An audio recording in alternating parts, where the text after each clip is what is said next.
Assalamualaikum warahmatullahi wabarakatuh. Perkenalkan, nama saya Ambarsari. Saya mahasiswi dari Stikes Sukabumi. Di sini saya akan melakukan airway breathing management. Sebelum dimulai, saya di sini akan melakukan pemaparan airway breathing management. Yang ke satu yaitu organ utama airway, yaitu hidung, laring, paring, trakea, breathing, paru-paru, bronkus, bronchiolus, alveolus, diafragma dan lain-lain. Kemudian di sini yang kedua ada tanda jalan napas bersih. Yang ke satu yaitu snoring atau sering disebut ngorok. Yang kedua yaitu gargling atau sering disebut kumur-kumur.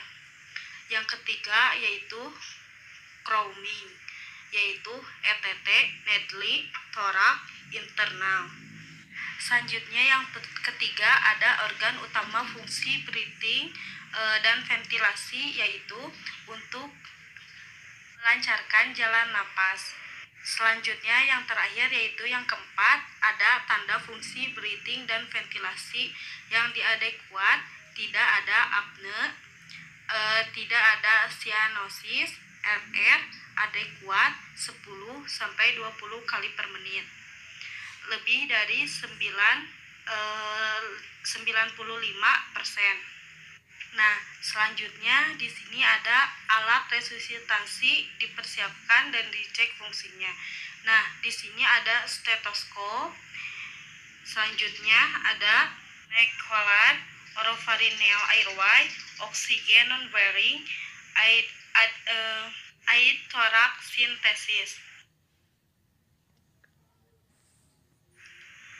Kemudian alat didekatkan, mencuci tangan, lalu memakai handscoon.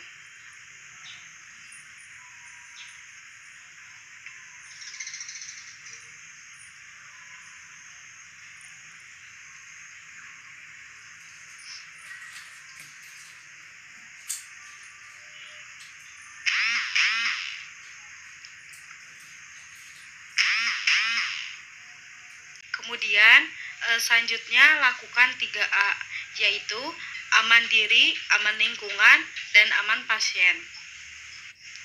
Kemudian setelah itu lalu pasien diposisikan terlentang dengan siderland, dipasang dan dikunci belangkarnya. Jika pasien sudah diposisikan terlentang lurus, lalu kita merasa ada cedera vertikal, kemudian pasang neck collar.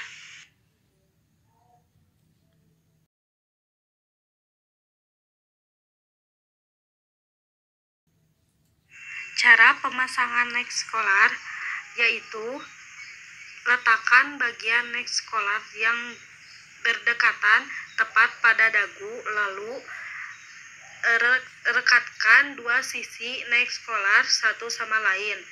Pasang bantal pasir di kedua sisi kepala. Selanjutnya, pasien mengalami gangguan airway sensoring. Cara tindakan kita melakukan chin lift. Cara yaitu letakkan tangan pada dahi pasien, lalu tekan dahi sedikit mengarah ke depan dengan telapak tangan. Selanjutnya, letakkan ujung jari dengan lainnya di bawah bagian ujung tulang rahang pasien. Kemudian, tengadahkan kepala dan tahan. Nah, selanjutnya jika pasien ngorok atau snoring, lakukan pemasangan oropharyngeal airway.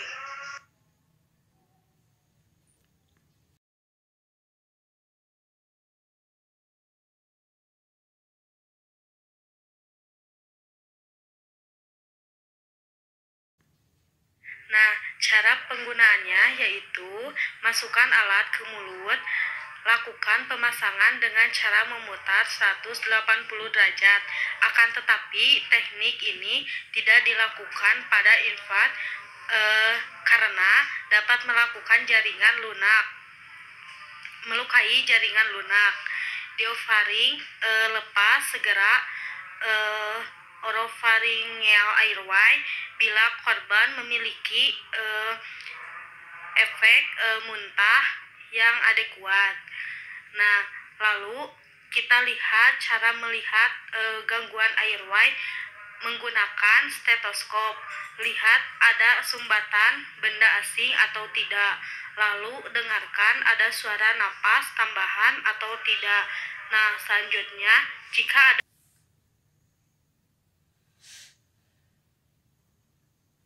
googling atau kayak kumur-kumur pada suara napasnya, kita cek menggunakan stetoskop ya, seperti ini.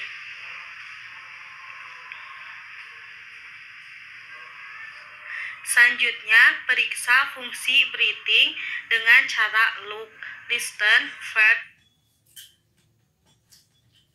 Badan pasien terlihat simetris. Lalu dengarkan suara napasnya. Pasien terdengar dan terlihat sudah bisa bernapas, tetapi pasien terlihat sesak, maka pemasangan oksigen dilakukan.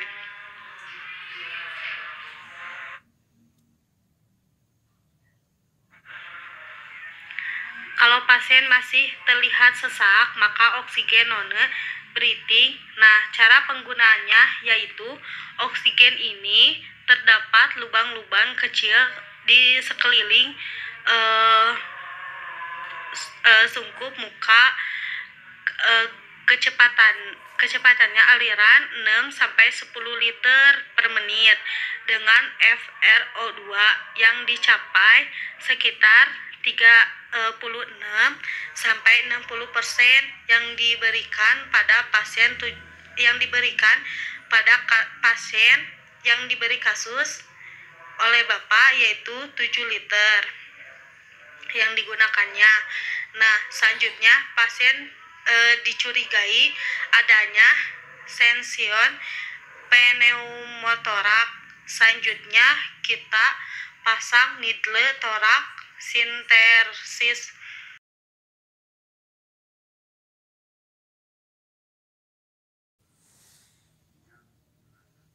Pemasangan needle torak sintersis sudah selesai. Nah, selanjutnya jika pasien harus dirujuk, maka kita harus berkomunikasi pada keluarga. Seperti ini, Ibu, Bapak, karena penyakit anak Ibu berhubungan dengan pernapasan dan di sini kekurangannya alat, maka anak Ibu dan Bapak harus dirujuk ke rumah sakit yang memiliki peralatan lengkap. Nah, selanjutnya setiap tindakan yang tadi saya lakukan selalu adanya evaluasi respon pasien. Tindakan airway breathing management sudah selesai. Rapikan alat, kemudian membuka sarung tangan dan mencuci tangan kembali 6 langkah cuci tangan.